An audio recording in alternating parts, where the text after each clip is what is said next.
पाकिस्तान के अवैध कब्जे वाले कश्मीर यानी कि पीओके में इस्लामाबाद सरकार और पाकिस्तानी सेना के खिलाफ आर पार की महाजंग छिड़ चुकी है, जहां आक्रोशित जनता ने दमघोंटू तानाशाही को उखाड़ फेंकने के लिए ऐतिहासिक मुजफ्फराबाद लॉन्ग मार्च का अंतिम शंखनाद शुरू कर दिया।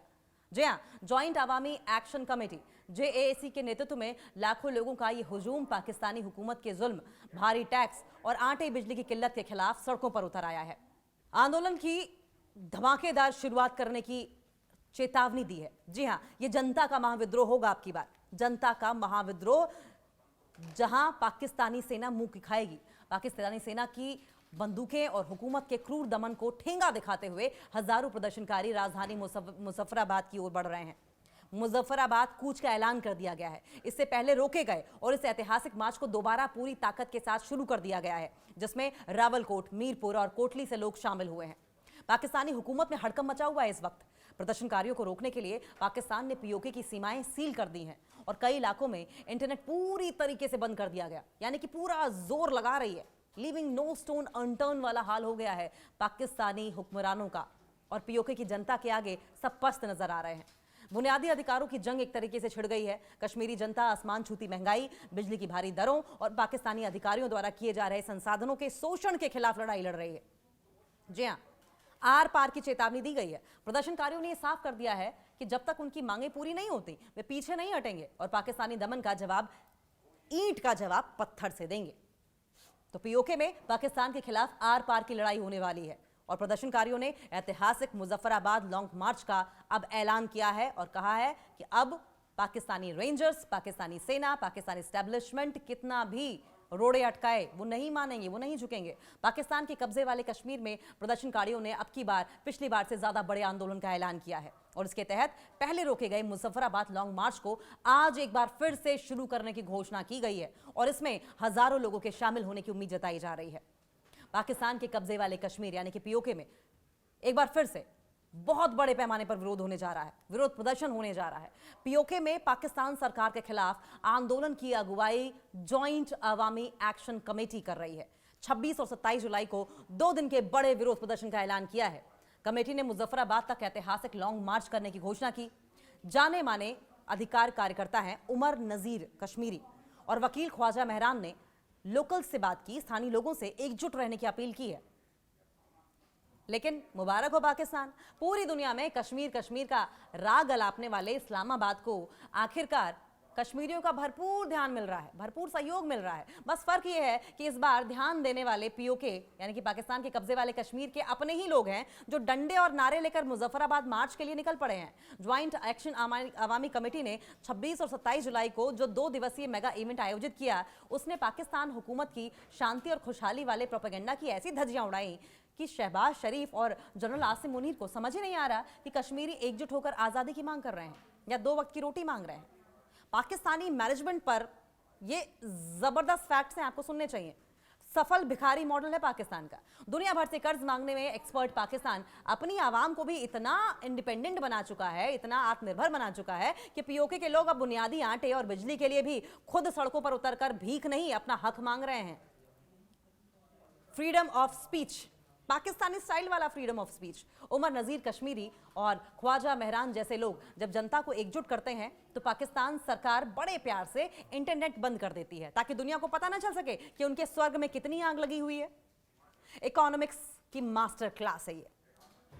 कश्मीर के हाइड्रो प्रोजेक्ट से मुफ्त बिजली बनाकर उसे पूरे पाकिस्तान में बांटना और पीओके के लोगों को ही उस पर भारी टैक्स ठोक देना, ऐसा अद्भुत अर्थशास्त्र सिर्फ और सिर्फ रावलपिंडी के जनरलों के दिमाग से ही निकल सकता है। ऐतिहासिक मुजफ्फराबाद टूरिज्म, पाकिस्तान ने सोचा था कि मुजफ्फराबाद में सिर्फ सरकारी गाड़ियां चलेंगी, लेकिन जनता ने इसे एक ऐतिहासिक लॉन्ग मार्च का पिकनिक स्पॉट बना दिया है, जहां सुरक्षा बलों को आंसू गैस के मुफ्त गोले बांटने का काम सौंप दिया गया है। कश्मीर बनेगा खुद मुख्तार का डर, जो पाकिस्तान कल तक भारत के कश्मीर पर ट्वीट करने के लिए अपनी पूरी आईटी सेल लगा देता था, आज उसकी अपनी ही सरहद के अंदर अब गोली चलाओ हम पीछे नहीं हटेंगे के नारे गूंज रहे हैं और इस्लामाबाद के हुक्मरान कांप रहे हैं। साफ बात है, जब अपने ही घर के लोग बेगाने लगने लगे और आजाद कश्मीर के लोग खुद को पाकिस्तान के चंगुल से आजाद कराने के लिए मार्च करने लगे, तो समझ जाना चाहिए कि नया पाकिस्तान का ड्रामा पूरी तरीके से फ्लॉप हो चुका है। आंदोलनकारी नेताओं ने अलग अलग क्षेत्र में पूरी तरीके से शटर डाउन की अपील करते हुए लोगों से लामबंद होने को कहा है। इसका मकसद अलग अलग जगहों पर हो रहे धरनों को एकजुट होकर क्षेत्रीय राजधानी मुजफ्फराबाद की ओर एक शांतिपूर्ण मार्च में बदलना है। लेकिन यह शांतिपूर्ण मार्च भी पाकिस्तानी हुक्मरानों को रास नहीं आएगा। पाकिस्तानी सुरक्षा बल दमन कर सकते हैं क्या? पिछली बार की तरह लोगों पर सीधे गोलियां बरसाएंगे? जेएसी के नेताओं ने कहा है कि उनका विरोध प्रदर्शन अहिंसक होगा, नॉन वायलेंट होगा, क्योंकि नाराजगी सुरक्षा कर्मियों से नहीं है बल्कि इस्लामाबाद के थोपे गए प्रशासनिक ढांचे से है। हालांकि इसके पहले आंदोलन में पाकिस्तानी सुरक्षा बलों के भारी बल प्रयोग के रिकॉर्ड को देखते हुए एक बार फिर से हिंसा की आशंका जताई जा रही है। एक महीने से ज्यादा समय से जारी प्रदर्शनों में पाकिस्तानी सुरक्षा बलों से झड़पों में दर्जनों लोग मारे गए हैं। वाह पाकिस्तान, मान गए। पूरी दुनिया को शांतिपूर्ण विरोध पर ज्ञान देने वाले इस्लामाबाद को जब अपने ही पाले हुए पीओके में शांतिपूर्ण शब्द सुनाई देता है तो उसके घुटने कांपने लगते हैं और वो तुरंत बंदूकों के ट्रिगर पर उंगलियां साफ करने लगता है। आंदोलनकारी बेचारे चिल्ला चिल्ला कर कह रहे हैं कि भाई साहब, हमारा गुस्सा सुरक्षा कर्मियों से नहीं है बल्कि आपके इस अजीबोगरीब थोपू प्रशासनिक ढांचे से है। लेकिन पाकिस्तानी हुकूमत को लगता है कि जब तक 4-6 निर्दोषों पर गोलियां न चलें तब तक कश्मीर नीति का स्वाद ही अधूरा रहता है। पाकिस्तानी शांति व्यवस्था पर कुछ और इंपॉर्टेंट फैक्ट्स, इसे आप सरकास्टिक वे में लें। शटर डाउन का खौफ, जनता ने सिर्फ दुकानें बंद करने की, शटर डाउन करने की अपील की है, लेकिन इस्लामाबाद के हुक्मरानों का पूरा जो सिस्टम है वो ही शटर डाउन होने के कगार पर पहुंच गया है। और ये दुनिया का अनोखा लोकतंत्र है जहां जनता अहिंसक मार्च की घोषणा करती है और सरकार एडवांस में अपनी बंदूकों में गोलियां भरकर कहती है कि तैयार रहो, ये लोग शांति फैलाकर हमारा नाम बदनाम ना कर दें, हमारा नाम बदनाम कर देंगे, शांति फैलाएंगे। दर्जनों मौतों का रिकॉर्ड कायम कर रहे हैं। ये पिछले 1 महीने से शांतिपूर्ण प्रदर्शनकारियों से झड़प में दर्जनों लोग मारे जा चुके हैं और इसे कहते हैं पाकिस्तानी स्टाइल का क्राउड मैनेजमेंट, जहां समस्या को नहीं बल्कि समस्या उठाने वाले को ही निपटा दिया जाता है। मुजफ्फराबाद का नया डेस्टिनेशन, लोग अलग अलग जगहों के धरनों को समेटकर राजधानी की तरफ बढ़ रहे हैं, मानो शहबाज शरीफ को यह बताने जा रहे हो कि सर आपका थोपा हुआ ढांचा बहुत भारी है, इसे वापस ले जाइए। इंटरनेशनल बेइज्जती का नया चैप्टर है ये। जो देश यूएन में कश्मीर पर आंसू बहाने के लिए हर साल नया रोना रोता है, उसी के कब्जे वाले कश्मीर में सुरक्षा बल खुद जल्लाद बनकर नाच रहे हैं। ये तो वही बात हो गई कि हम तो शांति से बात करना चाहते थे, बशर्ते आप हमारी बंदूक की नली के सामने खड़े हो जाएं और फिर मुस्कुराएं। पाकिस्तान का ये डर, ये क्रूर और डरपोक चेहरा एक बार फिर से दुनिया के सामने बेनकाब हो गया है। सभी प्रदर्शनकारी, सभी प्रोटेस्टर्स को एक जगह लाने की योजना बनाई गई है अब की बार, और इस बार आंदोलन के लिए नई प्लानिंग तैयार की गई है जिसमें अलग अलग इलाकों में धरनों को रोक दिया जाएगा ताकि कार्यकर्ता बड़े प्रदर्शन के लिए एकजुट ना हो सकें। इसका पहला चरण रविवार 26 जुलाई को मीरपुर से शुरू होने वाला है, जहां से प्रदर्शनकारियों का काफिला आगे बढ़ते हुए रावलकोट के धरने में शामिल होगा।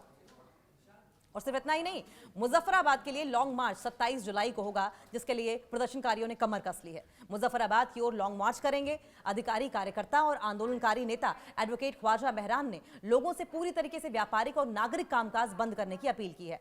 उन्होंने इस प्रदर्शन को एक बड़ा और डिसाइसिव मोड़, निर्णायक मोड़, और उसके साथ साथ लोगों से बड़ी संख्या में सड़कों पर उतरने का आग्रह किया है, जिससे कि इस प्रदर्शन को एक सार्थक रूप दिया जा सके, पाकिस्तानी हुक्मरानों को जवाब दिया जा सके, जो उनकी मनमानियां चल रही है उसको कंट्रोल किया जा सके। लेकिन सवाल इस बीच ये है कि पिछली बार की तरह बर्बरता दिखाते हुए बड़ी ही बेरहमी से क्या इन मासूम प्रदर्शनकारियों को मौत के घाट उतार दिया जाएगा, उनके सीने पर गोलियां बरसाई जाएंगी? क्या शांतिपूर्ण प्रदर्शन भी आसिम मुनीर और शहबाज शरीफ को रास नहीं आएगा? इन तमाम सवालों के साथ आज का ये जो पीओके में प्रदर्शन होने जा रहा है, ये बहुत ज़्यादा इंपॉर्टेंट माना जा रहा है। और ऐसे में देखना ये होगा कि बर्बरता, ये क्रूरता आसिम मुनीर की जारी रहेगी या फिर अपनी बात अब की बार उठा पाएगी पीओके की जनता।